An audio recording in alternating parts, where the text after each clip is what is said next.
Hey, Mark, fake banter for the intro. That's all I know how to do. Great. Good to be here. Welcome to Tuesdays with Stories. Hit her in the face with a surfboard. And then the duck fell out of his bag. Surf's up. And she didn't even flush. Knock, knock. Who's there? Mark Norman and Joe List. Yeah! This is Tuesdays with Stories, everybody. No, that's terrible. This is supposed to be cheesy. My radio is spitting at me. Hey! Here we are, folks. It's Tuesday. I'm Tuesday, and that's Fat Big J? No. Big J. I needed a rhyme. Oh, I see. Fat, gay, Big J. Hey, Yeah. that's fun. But you're a thin Lizzie. I'm on 2 hours of sleep. I'm gay. I'm all over the place. Yeah, I got bad sleep. I was with family. I'm all fucked up, too. I just got here, and then I started, I've never said this in my life, but I started organizing a sock drawer like 30 seconds before this. Oh, big mistake. Now it's all loosey-goosey. You can't relax. I got a pile of clothes on the floor, but I'm throwing away all my miscellaneous socks. All the solo socks are getting thrown away. I just got socks up my ass. 3 are covered in cum, 2 in blood, and 1 in more cum than the other ones. So, Yeah, those are the wigwams. Those are thick. They absorb.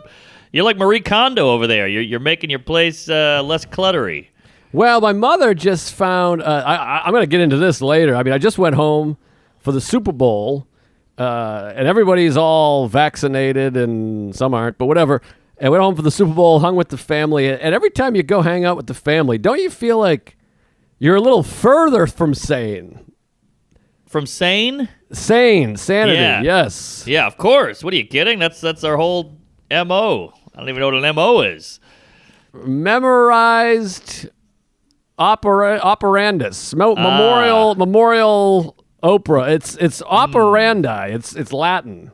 Oh, okay. The M is silent, I think. It's O. My O. Got it. It's motori operandi or some bullshit. Motor vehicle operation, Moesha. I don't know. But, yeah, that's our whole thing. I mean, the family, I was just with mine as well for 3 days. It's like running a Tough Mudder. You're sore after, you're foggy, your butthole hurts. It's a rough weekend. Yeah, it's strange, and it really just takes you back. I went through some old photos. I posted some photos from Disney that I'm just horrified. I know. I mean, well, A, you're goddamn adorable. I mean, you look like you've just met Jared Fogle. You're so miserable, but you're cute as a button. Oh, thank you. Yeah, I feel like I really fell off. I feel like my kid handsome cuteness is not equal to this ghoul you're all looking at now. I don't know what went wrong. They gave me braces that didn't work. The forehead kept growing. I mean, the hair's spot on. I don't know what's going on with the jaw. I don't know if it's from sulking or blowing my parents or what, but I figured it out because I stared at these for an hour and rubbed one out, but I think I figured out what it is. Your body said, hey, we can stay this cute or we're going to keep growing. And I think some of your body said, let's just keep growing. So you just went lanky, you went full scarecrow, the forehead kept going, and it stretched you out like one of those old mirrors. yeah, it's bad news bears. Because at the time, I felt like, the problem is I carried that feeling. Because when I was like a third grader, I could have fucked any priest on the block, but I had that early mindset of like, I'm cute, I'm adorable, I'm sexy, I'm dark, I'm mysterious. Right. I kept that going, but somewhere around 21, 22, I just turned into a fucking, I'm out of things. Ghoul, pariah, I think we said, just a bad situation, but I kept my little kid adorable confidence. Interesting. I went the other way. I was a fat, fucked up teeth, scraggly, curly hair, bad skin, and I went but I was happy, and then I went sad and better looking. Interesting. Yeah, I'm not saying I'm a piece. I'm just saying you should have seen me as a kid. I was horrific. Yeah, it's interesting, but somewhere along the line, I gotta share this. I don't know if I should save it for a little later, but I found some some notes from when I went and got analyzed in like 1989. I was 7. What? It's crazy, man. I'm having trouble dealing with it. I can't deal, Mark. That's why I'm off. If I see him off, this is why. Oh, we gotta divulge into those analytical anals. They pulled out my analysis, my anal cyst, and they kept it in a bag. It's a good band. And so now I'm looking at my anal cysts, and it's dark, man. I was like I got some problems. I'm fucked up. Well, hey, I can't wait. Let's get in there. I mean, we should call Freud and go to Vienna, whatever Seinfeld says. We got to go deep because this is going to be heavy duty. You need a team. Yes. But I have to say this. I was sitting in my childhood bedroom, and, I gave my parents the little card for when they welcome to the Tonight Show, Joe List. Yeah. And it's framed and matted, and after about 9 months, they finally hung it on the wall. It was sitting behind a chair for quite a while. That's something. I threatened to take it back, and then they hung it up finally. But so they hung it up, so it's hanging, and I'm sitting in my childhood bedroom where I was just riddled with fear of AIDS, literally, and I'm like, I did okay. I got on Netflix. I got on the Tonight Show. I've blown a couple guys, so I feel like Sure. I overcame some stuff, but man, it's ugly up there. Yeah. Well, it's a haunted house of dark thoughts and twisted pleasures. So, but hey, at least you're interesting. You could be one of these suburban cunts who just fucks a fireman and pushes around a bunch of fat rugrats. Yeah, I got something going. I got a career, some body of work. It's something. I'm not. You got 2.5 million views over here. You're not watching The Bachelor eating bonbons and ordering Grubhub every night while you blow the cable guy. You're cooking. Well, I hate the Bachelor or whatever, but I do order Grubhub every night. I go with the other one, not Seamless. What's it called? FoodTube or Uber Eats? Uber Eats. That's the one. I go Uber Eats pretty much every meal, and I did blow one cable guy, and I saw the film quite a few times. Great. Pretty good. Great film, although I think we talked about this already, but man, after the porno password, everything after that is a piece of shit. Yeah, it gets real wacky. I mean, they're climbing a satellite dish. It gets off the rails a little bit. For sure. But anyways, I don't want to dive straight into this stuff because I'm not even ready yet. I literally just got back. And check this out. My mother gave me, she had all these T-shirts saved. It was like a T-shirt from The Late Show with David Letterman. Then there's this one. Do I keep this or get rid of it? It's my Belushi college shirt. Oh, that was the coolest shirt when I was banging. 7 years of college down the drain. And you got to see it. It's like wonderfully wear and tear. I mean, look at these nice holes in here. Keep it. What are you kidding? That's a legendary shirt. That's a beauty. And it's softer. Lunch. It's softer than a lubed baby's asshole. But do I need to keep it? I mean, what the fuck? Well, can I have it if you're getting rid of the pup? I'm going to wear that to my wedding. I mean, you could sleep in it, I guess, because it's soft and nice. But I don't know. You're like throwing away your childhood, and then of course your parents are like, I got to get rid of this shit. We got too much shit in the house, and you're like, it's the shirt I wore every day in 8th grade. You're like, well, geez. Of course. It's sad that it's shit to them. Like, I used to collect Star Wars action figures, not because I liked the movie. I just knew they'd be worth something one day, and I have every one of them. And it took years of flea markets and garage sales and orgies, whatever it is, and I finally got them all. And they almost threw them out. I had to tackle my dad in the lawn when he was walking out to the garbage. I had fucking Jar Jar Binks and Jabba the Hutt flying all over. I had to scoop them up and put them back in. Well, it's funny you bring that up because I got the same situation over here, and my parents did sell them to Shirley Cooper, a family friend, and for like $12 for the bag, and I had the Millennium Falcon and all that shit because I was like obsessed with those movies when I was a kid because I wasn't, I was still stupid, so I loved it, and I had all the Jabberwockies and the Wookiees and the N-words. I had everything, and they just threw it all in a trash bag. Yeah. Oh, so they got rid of them? They sold them. This is like got to be 30 years ago now. I was still a kid. I was like 15 or something. Shirley Cooper, that fat coos. I bet she put them in her twat once and then flushed them down the toilet. I bet she didn't appreciate it. No, I mean, she probably, I don't know, fed him to the dog or blew him up like Sid, that Dan Crone guy from Toy Story. Oh, yeah. Yeah, he was fucked up. Yeah, I remember, this is a sad tale, and don't repeat this, but one time my aunt, she had my cousin, he was like 2, so he was a little, he was shitting himself and retarded, and he got a bunch of them from some other guy who died in Baton Rouge. Her son died or something, so she got all the toys. So they gave it to my cousin who was 2, and I said, "Can I have these?" And my aunt said, "Well, he just got them. He's 2." And I go, "He'll never know." And she gave it to me. Oh boy, because he was too stupid. He's had a soft baby, water baby head, so he didn't know. This could be a situation where, like the Seinfeld, where it's like the racetrack with Uncle Leo. Like he hears this, you're doing pretty well. You're buying houses in every borough. This guy could all of a sudden grab a lawyer and come sue you for these, what are they called again? Darth Vader, Han Solo, Princess Leia, Chewbacca. Action Wookiee? figures. Is there another word for them? Dolls, toys. I guess figures is what I was going Figurine. with. Figurine, yeah. Is that a lady figure? Maybe. Is that what a Wolverine is? Is that a lady wolf? I don't know. I got a lady figure. But Michelle Wolf. I haven't seen Michelle Wolf. Isn't this weird? I'm like, I texted with her maybe, 3 times, but I haven't seen her in a year. Like, we're coming up on a year of all the COVID stuff. Crazy. And, I've seen you a handful of times, I guess, and a few people, but she was out in Ohio. I'm like, that was like one of my good friends. I haven't seen her since 88.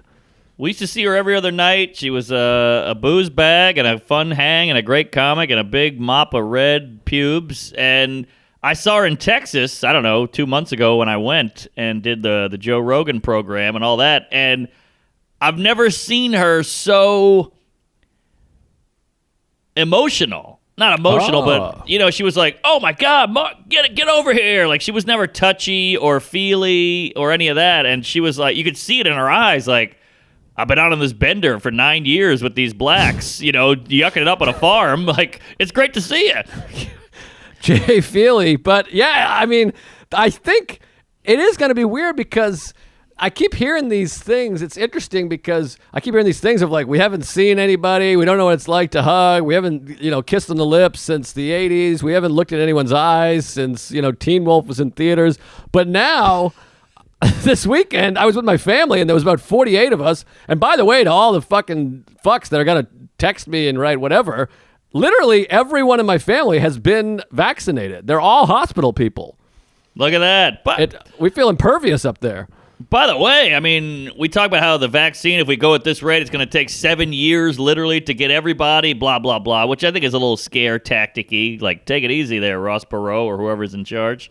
And I don't know. I think we're doing pretty good. If Deborah's got it, Liz, my mom's got it, my fucking fat dad's got it, it's getting around.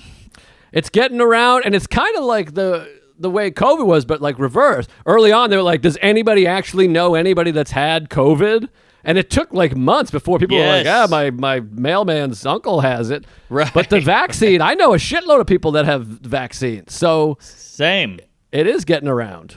And I probably shouldn't say this out loud, but I'll just tell you and no one else. A friend of ours, a guy we mutually know and, like, I did a show with him, and he's like, "I got the vaccine." I was like, "How'd you get it? You're a fucking nobody comic." And he was like, "Oh, well, I just made an appointment, and I went in, and they gave it to me, and I left." Yeah, I heard. I think I talked to the same guy, and I got another guy who he's like one of these guys that's, Jewish and knows how to work the system, and he's doing it like he's buying Pearl Jam tickets. He's refreshing at midnight, and he's got a wristband, and he camped out. But he's got an appointment, and this guy's, 43-year-old, bald guy with a beard comic. So he just figured it out, and he's got it going on because he knows how to, Google and Facebook or whatever these kids are doing. Yeah, he's a hacky hacker. We should do that. Yeah, I just have, you know what it is? I was just talking about this a moment ago. It's the same thing we talk about. I don't have it in me to look for the cheapest flight or the best, most efficient way. I go, okay, Like the vaccine, I look at like booking a train ticket. I'm like, just give me it when it's available. Give me the easiest thing. I don't want to have to do anything. Yeah, I hear you. I kind of enjoy the win. You know, I like to beat the system, beat my wife, the whole thing, beat my meat. But I get it. I'm with you. I'm lazy in that way. But when you really get in there and get that thing that you're not supposed to get and you pull it off, it's kind of nice. Here's what I think. Am I crazy? And I haven't been reading too much news, and I'm sure other people are bringing this up, but we're vaccinating all the 85-year-olds. Shouldn't we be vaccinating like 25 to 45? And I'm not just saying that because I'm in that group, but don't we want to get back to normal, Yes. get the workforce going, the economy, all that horse shit? 85-year-olds, they don't leave the house anyways. They walk like their shoes are tied together. They go pick up the mail. They come back, and they shit in their pants. Why are they getting vaccinated? Fuck them. I completely agree. And they sit in a rocking chair and say the N-word and read the funny pages. What are you contributing to society? We're paying you Social Security and Amex or whatever the hell you call it, NAACP, whatever it is. And we got to live. We got to run the cabs and the buildings and keep the lights on in this motherfucker. And I said it before, I'll queef it again. Once they're vaccinated, let us roam. Right to Rome. To Rome. I mean, I really do. I'm like, they should do it not by who's most likely to die. They should do it who's most likely to spread the fucking thing around. No offense to you personally. Yes. I'm just saying, like, they should be like, okay, this guy's worked 58 dates. He does meet and greets. Vaccinate this son of a bitch because he's out here talking to every Tom, Dick, Harry, and Glenn. And, these shut-ins, they can get it last. They're sitting at home. Look, I agree, but I think what spooked everybody was those nursing homes that caught on fire with the COVID, the spiking and the Red Scare and all this shit, and they all dropped dead. You know, Cletus and Jemima and Uncle Ben, they're all gone. So I guess we had to step in. Yeah, and the ones that didn't die, they're like impervious to death. They're like hardcore, so they don't even need it. Yeah, good point. All right, well, that's the COVID corner for the week. Yeah, sure. I mean, but I do think I'm excited. I'm willing to be patient. I'll sit around here and wait. Whatever. I'll take it whenever it comes. But yeah, come in my mouth. I'm ready for it. I want both of them at once. I'm excited. I just want to feel safe, not think about it, and then not think about giving it to someone or whatever. Because I still. You know, I'm a team player. I try to play by the rules. I wear the mask. I fuck kids, whatever it is. But you just want a peace of mind. Yeah, exactly. I don't know. I just want to, whatever, feel good again. I want to be back at the cellar in the basement and yes, ripping and rapping. But also, I'm in Tampa next month. 5 weeks from now, my buddy just sent me a. My buddy Canner, his cousin lives in Tampa, and they won the Super Bowl 1 night ago, really. But they're all part. There's like 1,000 people out in the street shaking and dancing. Yeah. And I'm like, this is good for me. I'm like, spread it all around, and then 5 weeks from now, everyone will be immune. I like it. I'm with you.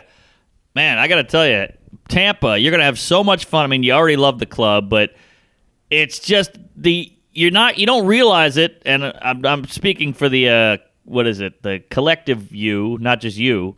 You don't realize it, but like you go down to Florida or Texas or wherever, and you're like, oh, there's some life here. Like we've been in New York this whole time. This city is dead. This was the most vibrant, energetic city. City never sleeps. Whatever the hell, hobos, Jews, you name it. And now you go down to Florida. Right when you get off the plane, you're like, oh, I can feel it. It's in the air. The fucking sunshine hits your cheek. The air tastes great. You get blown. They put a lei on you.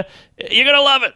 It's in the air, all right. But I feel like New York in the city, I mean, in the summer, they had it. We had it a little bit. I mean, the Village was like packed and rocking, and we were out everywhere. And we didn't even like, people were like nervous about COVID. We were under 1% for like 4 months testing. Good point. We had park hangs, and we were all at Bear Burger, the other one, Shake Shack. So we were popping for a while, That's and true. locking in. But I think we'll be back. I think summertime in New York is going to be rocking and rolling.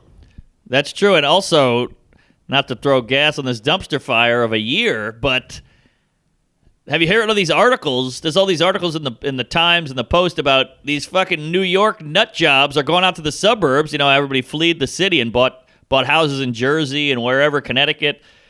The neighbors hate them. They're like, you got to get these kooks out of here. They're too New Yorky. They're too, like, you know, hustle and bustle, and they're fucking annoying all the cul-de-sac cunts. Interesting. So what are they're like bohemians or gays or what? No, are they just don't sleep. They're playing music till 4 in the morning. They think it's fucking Ditmars Boulevard out there or Broadway, and they got lights flashing. They're drinking all day. They smoke weed. They're puffing smoke in the kids' faces. They poison their dogs. They don't want those around. I mean, they're in, they're out. They hate them. Interesting. Yeah, because I mean, I guess I see it because we thought about like maybe we should move to New Jersey and you know, we fuck in the ass till dawn every morning. At least me and my nephew do. Yeah, you run on your own schedule, and you every New Yorker just keeps out of each other's business. But these guys, they're all up in your taint. You know, they got a nose right up your belly button, and they don't like this kinetic energy, static, too much. These fucking, you know, Albanian guy moves in. You never sleep. No, it's oft talked about and depicted in the arts, but the stuff that we hear and we don't even flinch. I mean, I'm watching, you know, The Lost Boys, and I just hear like a thud and a squinch and a metallic squink, and you don't even pause. You just, I mean, the sirens back in April. I was in Queens, and it was just sirens round the clock, and at no point was I like, honey, should we look out the window or anything like that? And I was just at my parents' house, and it was a snowstorm, and like yellow lights go out. It's a sander, and everyone's like, heads up, there's a truck. Everyone runs out, and we're looking out the window like a Rockwell painting, and I'm like, it's a fucking sander. Who gives a shit? Yeah, but that's how it is. I mean, my gal's in the next room. She's yelling, rape, and I'm like, I just turn up the TV. I'm like, shut up, you crazy kook. I'm trying to watch the 90 Day Fiancé. Yeah, so it's a special city. It'll be back. I'm getting people messaging me, by the way, being like, are you moving to Austin? I heard Giannis moved to Austin. Giannis, Tim Dillon's going. People are moving, baby. And by the way, I have like this ego. I'm like, if I go to Austin, it's not for Rogan. My wife's family lives there. Right. So that's something. So by the way, we're not moving to Austin. It's not even on our list of fake places to move to. So yeah, I don't know, but this could be like historic here with this Austin move. This is like when the movies went to Hollywood in the 30s. Dude, I'm calling it right now. I think I said it before. Austin's the new Hollywood. Celebrities are moving there, and Musk and Chappelle and Rogan and all these kooks are going there. By the way, fun to note that most of the guys moving are from New York. Giannis is from Brooklyn. Schultz is from Manhattan. He went to Florida. And Tim Dillon's from Long Island, and he's going to Tejas. Wait, Schultz moved to Florida? I think he's down there now. He's doing like let's do the winter in Florida. Ah, interesting. He's got the Capitol, storm the Capitol to drive or pop down and put up a studio and wear a fedora. No kidding. All right. Well, I'm going to be right here in the good old U.S. of A. Same. When I'm not on the road, I'll be here. All right. So what have you been up to? I mean, I haven't seen you since, I guess, last week. I'm looking at my calendar. I didn't take notes. I don't know what the fuck I'm at. I'm just looking at my calendar. Oh, yeah. That's a good way to do it. Well, it's been a wild ride. First of all, I didn't get back to this. I don't know how much I told you, but I didn't get back to the city till, we had to record me in Omaha because the snowstorm hit. I was flying all over creation trying to get back to Manhattan, and I got stuck in Dallas. Then I changed my flight to Philly last minute, ran to the flight, got on it, landed in Philly. Then I was like, I'll just take an Amtrak or a bus. Those are shut down because of the snow. So I just slept at a friend's house in Philly. I had to call. It was like the 80s. I was like, hey, man, it's midnight. I know it's late, but I'm in Philly. Can I crash on your couch? And he's like, I don't know. So I try another guy. He's like, let me see if I can find a guy. He said yes. I get in an Uber on the way. He's like, my wife doesn't want you to come. It's COVID. She's pregnant. I'm like, I get it. So now I'm scrambling. It was brutal. Wow. This is all from, because I think last we talked on the pod, you were just in Omaha, and it was like storming. The next day, the storm was coming, and that felt like planes, trains, and automobiles. You're like, I'm coming home tomorrow, and I was like, I got news for you, pal. You ain't coming home, because I was watching Weather on the 8s or whatever. Yeah, and boy, were you right. The Omaha curse. Last year, this happened to you, where you got raped in the Terminal 5 at Omaha for 3 days. It was brutal. I mean, I stole Malcolm Gladwell's book out of spite, and I missed a film project. I had a part in a short film that ended up being, nothing, but still I missed it. And so we both got almost a year to the day we got fucked in Omaha. Yeah, I hate the Counting Crows. I hate Omaha. Those fucking Nebraskan corn cunters. I got to Philly. I don't know what I was thinking. You're at the airport. You're looking at all the boards like, oh, Philly, that's kind of northeast. Let's go. And I jumped on. And so I finally found a guy, Eric Mann, got to give a shout out. He's the guy who did Park Normand and Park Roofman and Anal Mark or whatever it is, and slept on his couch. He's a mensch. And the whole next day, we used it to just shoot footage. We made videos. We laughed. We had breakfast. We kissed. And then that night, I did a set at Helium on Shane Gillis' show. Oh, nice. Yeah, he texted me about that. I got to go do that. Was it fun? It was great. I mean, he's got a bunch of great fans, and they're all animals, and got a couple Tuesdays out there. We sold it out, and they all did drugs, and I found a Bolt bus at 12:30 at night. I jumped on that motherfucker, and I haven't showered in 9 weeks. Get on the Bolt bus. There's 2 people on it. It's me and a fat Asian guy playing a casino game at full volume. Got to New York City at 2:45 in the morning, went home, and put the feet up. God, that is so old school. And yes, by the way, New York City, 2:45 in the morning in February 2021 is not what it was in 2019. That's a scary place. You got that right, Fatty. I mean, it was like Grand Theft Auto. There's barrel fires. There's a hobo walking like through the middle of the street, and women screaming. I heard a baby crying in a dumpster, and just getting home was it's so eerie. It's like Taxi Driver, God, well, I'm glad you made it home safe. I'm glad you're not dead. And I'm also glad that Tuesdays with Stories is brought to you, folks, by Manscaped. I got to say, it's Valentine's Day is coming up, and I can tell you right now, Manscaped is a great gift idea for all the lady gays for your man, and also for the men for their partners or friends or whatever it is. And we were talking about it. I just went through and did a full excavation of my drawers, and I'll tell you what drawers I kept. My Manscaped. I love this Manscaped stuff. I got a t-shirt, I got underwear, I got all kinds of great Manscaped stuff that they've sent us, but mostly what I love is the Perfect Package 3.0, the ultimate hygiene package for your package. The centerpiece is the Lawnmower 3.0 trimmer, featuring advanced skin-safe technology with a ceramic blade to reduce grooming mishaps. I love the word mishap because it looks like it should be mishap, but it's not. It's mishap. Good plan. Great name for a drag queen. Mishap. Oh, I like that. If I was accidentally became a lady, whatever. Anyways, you can also get the Crop Preserver, Ball Deodorant, and Crop Reviver Ball Toner. Woo! Isotoners. They have everything you need to keep your balls from sweating, smelling, and sticking. Tell them about it, Mark.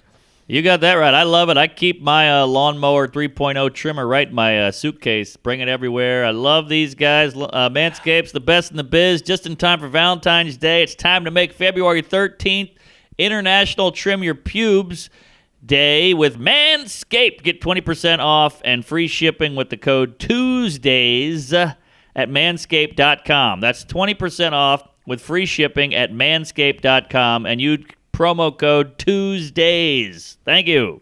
Because he's my butler. Tuesdays with Stories is also brought to you by Blue Chew. Get more confidence in the bedroom. God damn, I need that. Blue Chew offers the same FDA-approved active ingredients as Viagra and Cialis, but in a chewable tab. If you don't like swallowing pills, this is for you, folks. It works fast. You can take it day or night, and you'll save a ton of money compared to the name brands. Blue Chew is the best thing about the internet as online prescription service. That's pretty good. That means no doctor's office or waiting in line. Talk to a licensed medical provider to get your prescription all online. Everything Blue Chew prescribes ships right to your door in a discreet package. Can't beat it. Tell them how to get it, Blue Mark. Chew. I did it. I went through the whole thing, and it's easy peasy. You know, you stress it. Call a doctor. Make a phone call. I got to talk to somebody. But they do it so smoothly, so easy. They're the best in the biz. They do all the hard work for you. Special offer just for the gays. Visit BlueChew.com and get your first shipment free when you use your promo code Tuesdays. Just pay $5 in shipping. That is a steal. Again, that's BLUE Chew.com. Promo code Tuesdays to try it free. Get some confidence where it counts, people. Get Blue Chew today. Oh, that's exciting. Boy, it is, I got to say, it's just nice to talk to you. I keep bringing up the family, who I love, and it's great and fun, but to get back, get loose, even a day and a half away from home, I think that's part of all the staying in with COVID. It makes you miss your home more. I'm getting very comfy here. I've sunk my asshole into some teeth, and I can't wait to get home. I love being home, and just great to see you and chat a little. You too. I want to hear about the family, but let me just say this. Speaking of family, you ever have this? This is going to get a little sappy and clappy, but I'm watching the John Belushi doc. It's like 2 a.m. I can't sleep. The lights are out. It's just the shine of the TV on me. I'm in my underwear. I got a hand on one ball, another butt plug in my ass, and I'm tearing up. I'm watching this guy. It's all about, I don't know if you've seen it. I haven't watched it. They show all these old poems and all this kind of photos of John Belushi, this Albanian kid in the middle of suburbs of Chicago, just lost. What do you call it? What do you call when you're outcast? He's a weirdo. He's sensitive, but he's funny, but he's nuts and different. And it's the 50s or the 60s, so it's like you got to be in a button down, tucked in, with nice shoes and short hair. And he's weird and he's different. And he goes into his diary, and you're just tearing up. And you're like, I've been there. I know what that's like. And then his dad is from Albania, and back in those days, you couldn't be an immigrant. It was just weird. Nobody liked it. So he never spoke. So his dad was this weird Albanian guy. Whenever he spoke, he was embarrassed. He had the thick accent. He's a hairy, knuckled fucking diner monkey, to quote Kurt Metzger. He wants the kid to work in the diner. He doesn't want to do it. He wants to be a star. He wants to be in comedy. And he has to break away, and I'm tearing up. But it made me realize like how disconnected I am with my family. So I got on my phone. I emailed my friend Jason, who films a bunch of shit. You know Jason Katz. He shot your special. Oh, yeah. Now I know. Yeah. So I text him or email him, and I go, do me a favor. My parents are old. They're going to die at some point. I'm never going to meet them. Can you call them tomorrow and set up an interview them about me, and then just put it away till they die, and I'll watch it. Interesting. So he did it. He said, yeah, sure, I get it. And he emailed them the next day. They said yes, and that's going to happen. Wow, that's going to be something. I can't wait for your parents to die. I know. I'm going to watch it with one eye open, like, oh, God, they're going to be mean and insulting even beyond the grave. Wow, I can't wait. I mean, that is really interesting, although I have to say, this feels like a good step, but you might want to have that dialogue while you're alive and they're alive. I mean, it sounds like your idea of growth, but you should go with like Alan's idea of growth. You're right. I mean, you're like, I picked up the phone, I got excited, and then you call Jason Katz. I mean, call a cousin at least, a nephew, someone adjacent. No offense to Jason Katz. He did a great job in my special, evidently. I'd never heard of the guy, but I mean, you got to talk to these parents. Yeah, no, you're right. Well, maybe this will open the door a little bit and I can wedge a shoe in and kick it open the rest of the way.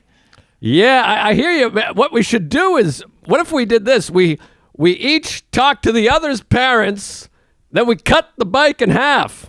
I mean, because I'm in the same boat here, and I do it every time. I see my parents all the time. I go up there every fucking 6 hours, and every time I'm in the car with 2 hands on the wheel going, this is it. I'm going to really, kiss them on the lips and ask them why they hate me. But same. I get there and I just end up asking them about, The weather. Monday Night Football, and then it's over, and I come back and I'm shaking and I cry to my wife, and then, I have to put on her panties to escape. Yes, it's the same shit because they make it so hard there, Fatty. How do they do it? You see them and you just cave. Everything crumbles on the inside. You got zero confidence. You turn into that 5-year-old bedwetting queef all over again, and I just can't pull it out of me. Yeah, it's very difficult. Well, this leads us well into this thing. I got to read you some of these things. I mean, there's not going to be anal cyst. There's not going to be a dry asshole in the house when I get through with you here. I'm sitting on a towel. All right. So my mother, I went to see this guy Al. Ironically, we go to Alan. This guy's name was Al. Big I Al. was 7 years old, and I was all fucked up. I never spoke. I was completely silent and angry and just a lunatic as a 7-year-old. Interesting. And so I went and got analyzed by, some pedophile. And here are the notes. Like, he talked to my mother, and then she wrote this back to him, or jotted down notes. Hold on, I'm nervous here. Wait, give me a minute. This is huge. All right, go. I'm ready. It's crazy. Okay, so the first thing that pops out here, often asks about cancer, AIDS, and graves. Whoa. So I'm 7, and I'm asking my parents. I'm like, do I have AIDS? Do you have AIDS? Why am I gay? Is Magic Johnson okay? This is pre-Magic, by the way. This is 89. I didn't even know about AIDS. I was obsessed with AIDS because I think that might be when Ryan White got it. I don't know. I haven't looked at my that? Ryan White dates. You don't know Ryan White? He was huge. Gay guy? He was. It's weird because I feel like we're so close in age, but maybe like that 1 year, because he was like the big guy. He got AIDS from a transfusion, and Elton John sang to him. He was like spiky. He was like hot. He was like a hot piece of ass, but his ass had AIDS. Yeah, I didn't know his name, but I remember that. And then Philadelphia came out.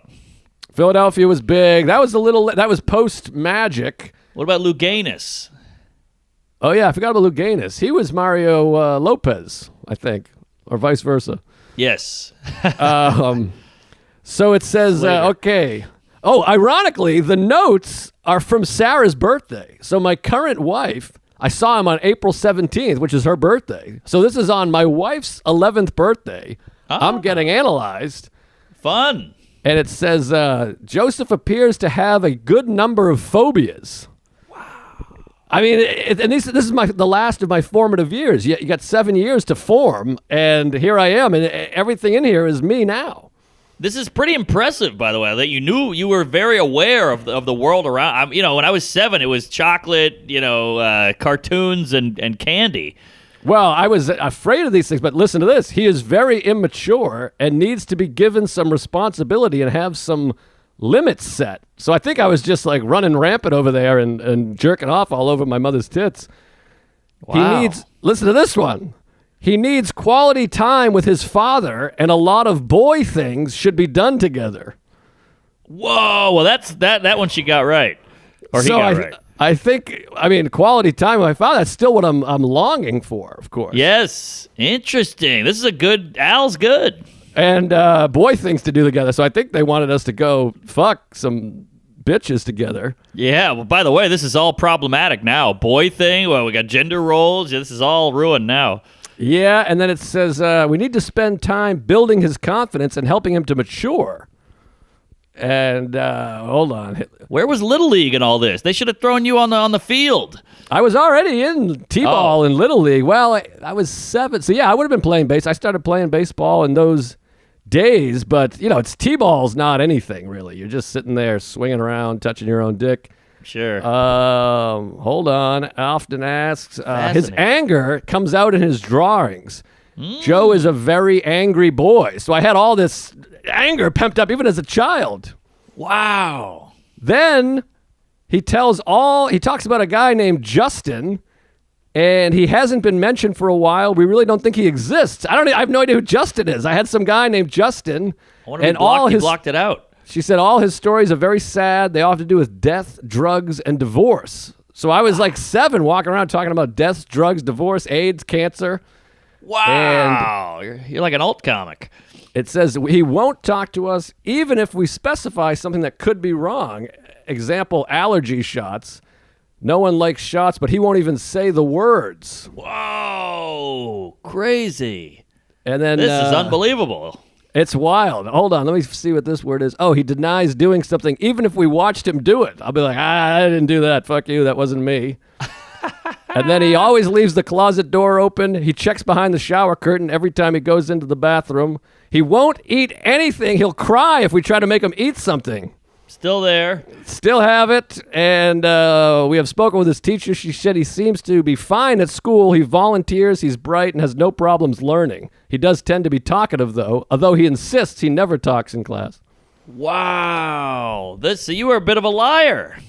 It blows my mind. So I guess I would I think I didn't want to deal with the responsibilities. I was like, nah, I wasn't talking. Fuck you. And the teacher's like, he's very talkative. I'm like, nah, I never talked. You don't know what you're talking about. I was a big denier. Yes. Holocaust. It was all denying, and I think I didn't know how to broach a topic, so I made up this kid, Justin. Like, I didn't want to be like, hey, what's divorce all about? So instead, I would be like, hey, this guy, Justin, his parents got divorced. That's crazy. Yes. Interesting. It's almost like an Otto and George thing. You had to create a character to bounce off of. Well, it's funny you say that because I just bought a mannequin, and I'm going to start doing that. No, not a mannequin. I fucked up the word. What's it called? Puppet. A puppet. Is that right? Isn't there another thing? What's the guy called? A ventriloquist. Ventriloquism. Yeah. Wow. I mean, I've never loved you more. This is touching. This is eerie. This is wild.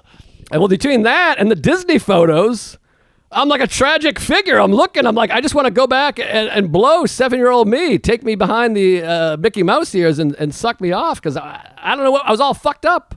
Wow, man. And for all the people who go, oh, Joe, it's an act. He's not that scared. He's a fine little kid. He's got glasses and a forehead. It's all a shtick. That ain't no shtick. That's deep in the shag. If it's a shtick, I wrote it when I was 6, but it's crazy to think about that much can go wrong, go haywire between you're born, everyone's like, woo, he's a baby. You have no brain yet or whatever. And then within 7 years, I'm afraid of AIDS and cancer. Another thing said we should stop talking about our fears as to give him more to worry about. Wow, man. Well, I don't know if you read the Woody Allen biography, but I did. He talks about the same thing. He said he was the happy-go-lucky kid. Then he hit, 12, and he just turned on a dime because he learned about death. And he's like, this is it? We're just going to die? What's the point? And he just couldn't even get up in the morning. He was so miserable. Yeah, I think I got that early. I mean, the line he used that I love, he's like, once I found out that the game was rigged, I was like, deal me out. That's how I felt. I was like, I don't even want to play. And I felt exactly that way, but younger. I think when I was 4, I was like, we all die and then you're just dead forever. Not interested. Fuck off. But obviously, to no fault of my parents, because they were 20 or whatever, and maybe they were both gay or whatever it is. But obviously, within a year or 2 or 3 years, I felt different or not seen or heard, to use the buzz terms. Yes. And I was miserable and terrified of all these diseases, which I've only gotten over like the last year. Yeah, you come along gay. You're doing real good compared to how you used to be. You're doing great. Yeah, it's pretty. I don't know. So I want to kiss Alan on the lips and therapy and sobriety and meditation and all these gay things, but it felt good because you're like, oh, it's none of it's my fault. I was like this when I was a kid, because when you're 35 and you're afraid of AIDS and you don't want to eat a sandwich, you're like, something's wrong with me. I'm a cunt. I'm a piece of shit. But then when you see it was like a 6-year-old, a 6-year-old doesn't have a choice. It's not like I'm deciding to be sad. You're just sad. You were created this way. I got to say, this is going to maybe be harsh, but I think Steve, first of all, he should have been, wiping your ass when you were little, but after that little chat with the Al guy and we got the results, he should have kicked it up a notch. Like that's when he's got to step in and go, all right, I need to do a little more. I'm slacking here. My son's going gay on me. He's squirrely and weird. He's scared of the fucking thunderstorms. I got to hug this kid and throw the ball with him, and he still didn't. So I'm blaming Steve. Well, I have to say this. We played catch all the time. We went to 2 Sox games a year, but I think and I love the guy, and it's not his fault. This is how he was raised. So, but there's more to it than that. You can't just play the catch. You got to be like, that was a great throw, sonny boy. And, yes. And more than that, even, I think it's more like, what's going on? How come you're sad? What, are you scared of AIDS? Don't worry about AIDS. AIDS is for the gays. You're never going to get it. You're cool. Or whatever it is, cancer, you don't smoke that much. So it's more than that. It's, I guess, the feeling of loves and hugs or whatever it is. But yeah, we were playing catch. He was there. And then I think about these people whose parents are divorced or whose father, steps on his balls when he's a kid, and all these people that are homeless, or their mother smokes crack and blows it in their asshole. I don't know how those people are even functioning. Yeah, here. So true. I mean, I guess in some sense, when you look at it at the sad scale, we got it good compared to that shit. I suppose so, but yeah. And then, like I said, between those notes and those Disney photos, it made me feel all kinds of feelings. I'm still dealing with it. Don't want to bring it up too much on a comedy podcast, but boy, there's a lot there. But it does make you think like, this isn't my fault. Yeah. In the words of Robin Williams in Good Will Hunting, this isn't your fault. Don't fuck with me, Sean. And then he cuts him off right as he says thank you, which is so frustrating. Yeah. New writers. Big flaw in the movie. But I got to say this. Tuesdays with Stories is brought to you by Lucy Nicotine Gum. I need a cigarette. The company was founded by Caltech scientists, former smokers who want to help other people quit. They set out to create a better and cleaner nicotine alternative. It took 3 years of research and experimenting, and they made Lucy, a nicotine gum that actually tastes good. It comes in 3 flavors: wintergreen, cinnamon, and pomegranate. Each has a 4 milligrams of nicotine. Wow, that's a nice amount. If you don't like gum, check out their cherry ice lozenge. That sounds delightful. When you're craving a smoke, you just need a little something to satisfy the habit. I could have used this when I was 7. Get Lucy so you're prepared for the itch. You got that right. I got a nice couple packs over here. They sent to someone. I love that pomegranate. I just pop it when I need a pick-me-up, and nicotine not bad for you. Just the cigarette part. They're supporting this show, so go to support them. Get 20% off all your products, including gum and lozenge, at lucy.co with code Tuesdays, plural. That's 20% off lucy.co, and use promo code Tuesdays at checkout. Warning, this product contains nicotine derived from tobacco. Nicotine is an addictive chemical. But you already knew that, so get 20% off at lucy.co with code Tuesdays. Hey, look, you got to finish something and accomplish something during this pandemic. Might as well quit smoking. Quit, baby. Wow, that is riveting stuff. I mean, thank God Mom saved all that shit. She could have thrown that out with the bathwater, but good for her. That's a good mom. Yeah, she kept it. So, I don't know. It's all undoing, but you do feel like I said earlier, I'm sitting in that bedroom reading that and thinking, I got on the Tonight Show. I got on Letterman. I live in New York. I got a wife that likes me, I think. We got a hit podcast here. I've had sex with a whole bunch of women. I've been to, I think, 28 countries or so. So I've been to war, yes. Before. I didn't fight, of course, but, so you overcome and you do all the shit, and so I feel good about that. And, okay, but also you read that, by the way, you're like, it's no wonder I was fucking drinking and shitting in shoes and getting herpes. I was a fucking lunatic. Of course, and I hate to say it, but I hear that stuff, and I just feel like I feel connected more to you because I was such a wacky kid, and all my shit came out in bedwetting and all that. Like, I kind of processed it differently, and you actually had the fears and vocalized them. I just, would fuck my own ass at night and do weird shit. Yeah, and also, what's crazy, like I said earlier, about formative years, I carried those fear of disease up until, a year ago. And it's funny because COVID was the first one that I was like, no more.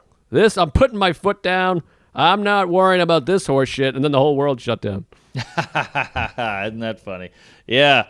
But, I mean, I said it before. I'll queef it again. You're doing great. You're so much better. Even from when I knew you, 40 years ago when we first met, to now, you went from Woody Allen to Fonzie. So that's a big jump. I'm not funny anymore? Wow. Yeah, you had a couple. Henry Winkler has a couple singers. He's good in Scream. I enjoyed that. Oh, yeah. Forgot about that. I never watched Happy Days. I'm sure it's fantastic. It's all right. It's a sitcom. But, yeah. You come a long way. I think we both have a lot of therapy, a lot of listening, and a lot of understanding, and a lot of just facing shit. You just got to face it. Face it, confront, assert, I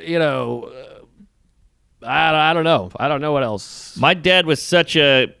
It's so funny. We're so similar. My dad was distant in different ways. Like, I remember one time me and my brother were talking, and my brother was freaking out. And my brother's like, I heard there was a guy in the neighborhood who's, our neighborhood was fucking terrifying. And we lived in a flop house, basically. And he's like, I heard there's a guy in the neighborhood. I read a newspaper. My brother was like a little whiz kid.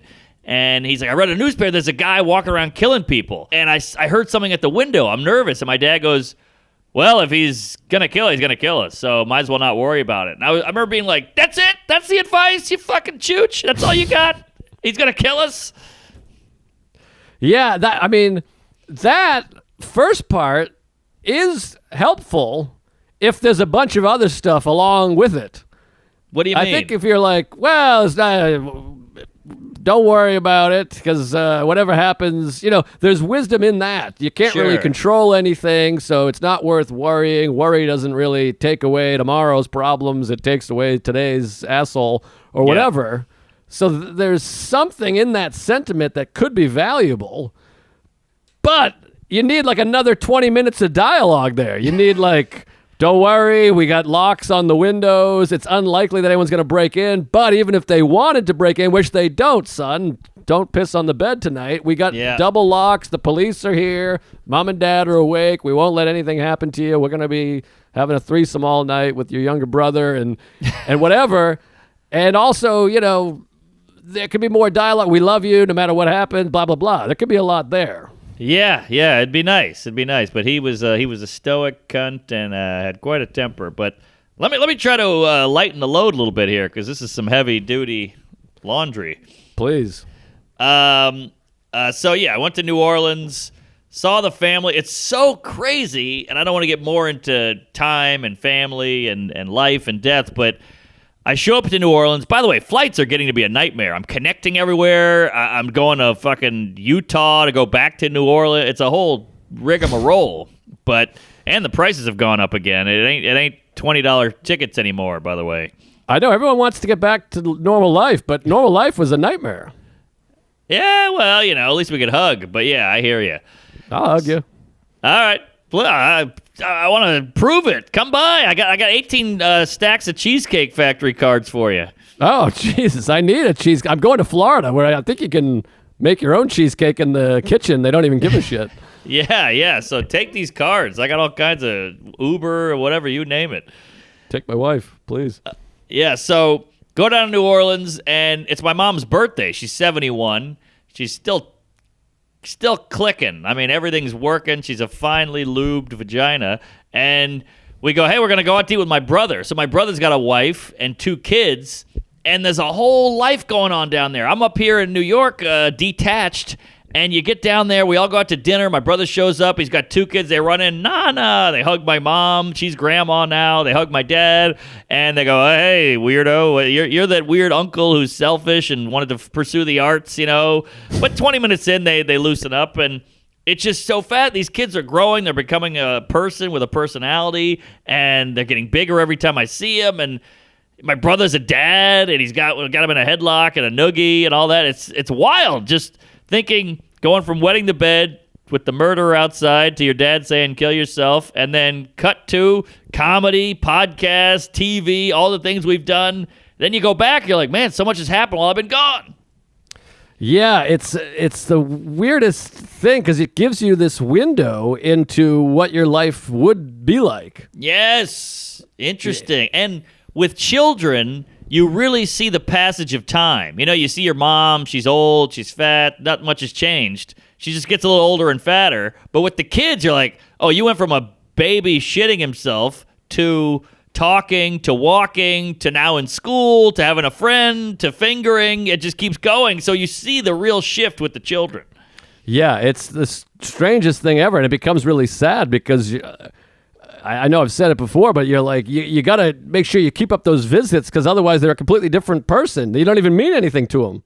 Yeah, it's so true. It's so true. Yeah, so I try to get in there, and they beat the shit out of these kids. Kids love to hit me, and I'll take it. You know, at least it's contact. At least they're having fun. I'll take the abuse just for the hang. But, boy, they beat the bag out of me. And, then, they go home, and I don't see them again for 6 months. But here's the clinker. Went out to Lafayette, the great Jason Leonard in the hotel. Yeah, I had a retard heckle me there. Oh, yeah, which is very rare. I don't know why you had that. I don't know what's going on, but maybe that was Justin coming back to haunt you.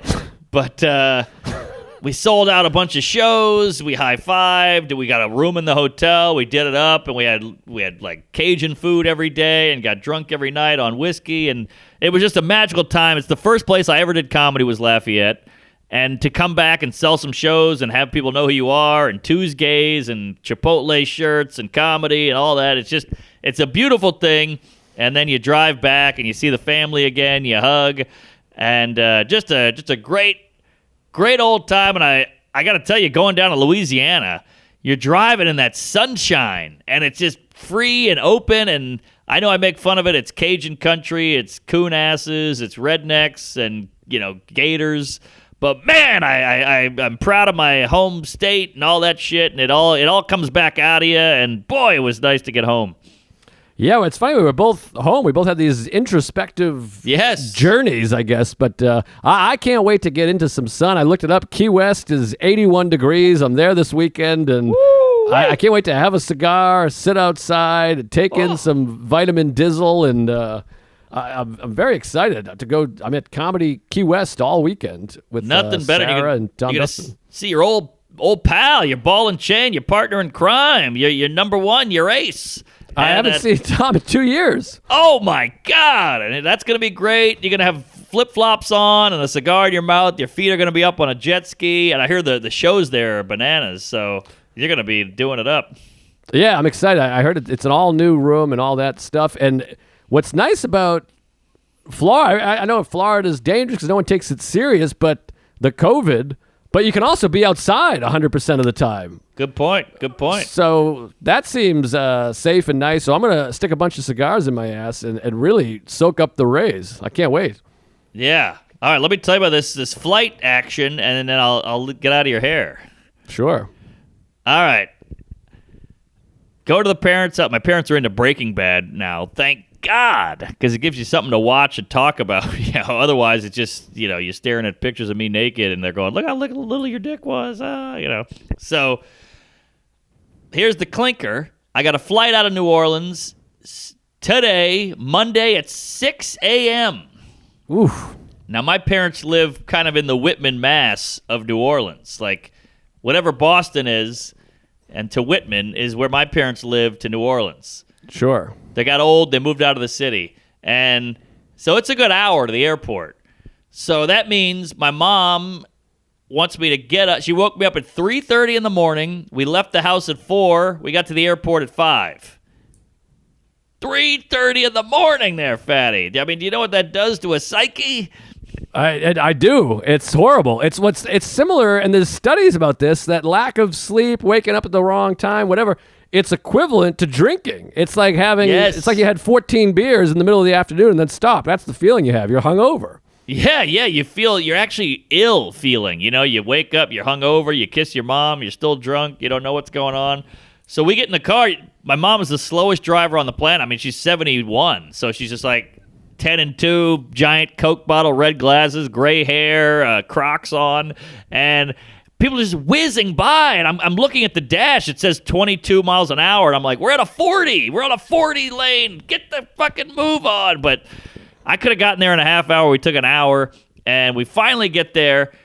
Now I got a connection from New Orleans into Atlanta, and then I get to Atlanta at 8 a.m., and the flight's not till noon, so I don't get back to New York till 1:30, 1:45. So, of course, I'm looking at the board. I'm like, I can get back before that? What the hell is this shit? I find one. Going to Newark at 9, so I'll get there at 11 a.m. That 2 hours is a game changer for me. That'll save my whole life. So I run to the front desk. It's some old guy. He doesn't give a shit. It's like you were saying earlier. They don't care about your problems. And I go, are there any seats left? Can I switch to this flight? And he goes, are you gold? And I go, I used to be, but COVID hit and it wiped my ass clean. And he goes, well, it's going to be $75 just for standby. Jeez. Now, what do you think? Is that worth it for 2 hours? I've never flown standby in my life. I've only heard a million bits and shit about how standby. You wave there, you stand there saying bye, which is not a great bit.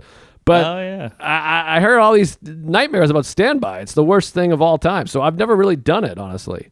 Well, if you don't get on the flight, they don't charge you, obviously. But I figure, hey, what the hell? So I go, look, man, I used to be gold. I fly every weekend. I love Delta. I'm gay for Delta. And he's like, what do you gonna want me to do here? I'm telling you what the protocol is. And I go, I walk away defeated. And I go, I guess I'm getting home at 2 o'clock. Fuck it, whatever. And then I go, you know what? Let me call Delta just to throw it out there. I get some nice fat lady in Utah. She's like, oh, it's going to be $75. I'm like, look, you fat whore. I'm down and out. I'm on 2 hours of sleep. My mom woke me up at 3:30 in the morning. She drives like an old bat out of hell, actually out of heaven because it's slow. You got to help me out. And she goes, all right, fuck it. Here, you're on standby. And I got on the flight. Hell yeah. I see. No better Standby in COVID has to work out. How many people are standing by, right? Yeah, good point. I mean, if you look at the whole flight, everybody had their own row. They had their own. And I had to sit next to some lady. She was furious because I think she knew, like, hey, what the hell? I got the one guy sitting next to me, but suck it, sister. I'm getting to Newark 2 hours earlier. You can handle it. Yeah, fuck her. I hope she's dead now. Yeah, she was actually kind of hot. But either way, we made it, and I came home. I took a nap. How do you feel about this? And I'll get out of your hair here. When you come home tired, exhausted, and wiped, do you feel like you're letting your lady down a little bit?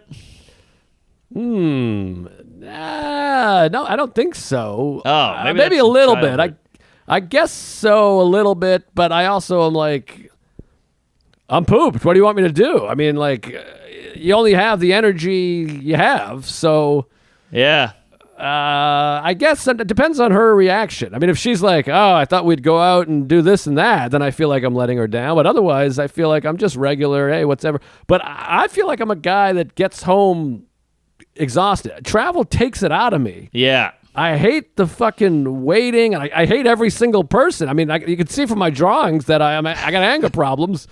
I hate everyone putting their fucking things over the thing slowly and getting off slowly and waiting for the fucking cab. New York is a goddamn nightmare. The cab smells. It's all traffic. It takes you an hour to get home. So when I get home, I'm never like, I'm home. I love you. I'm always like, oh, fucking shoot me. You need like a pad between the arriving home and the greeting. Sometimes it's ideal to me if I get home and she's out riding fences and comes home like an hour later. So I have that decompress. I can shower. I can, read a book.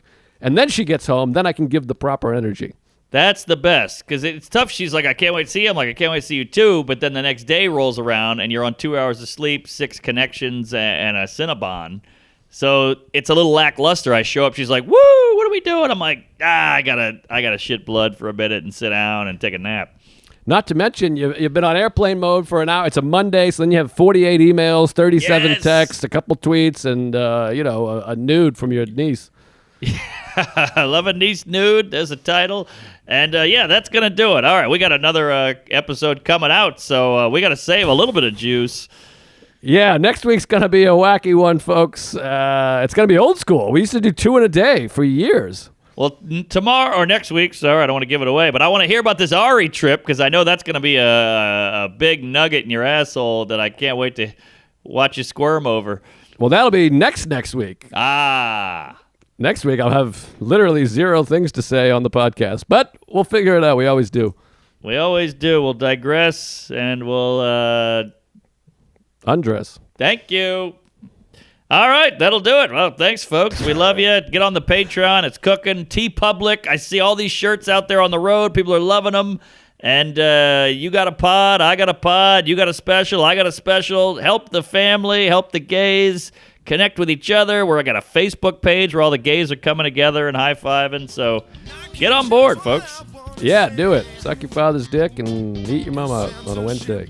Here. Praise Allah. Thank you.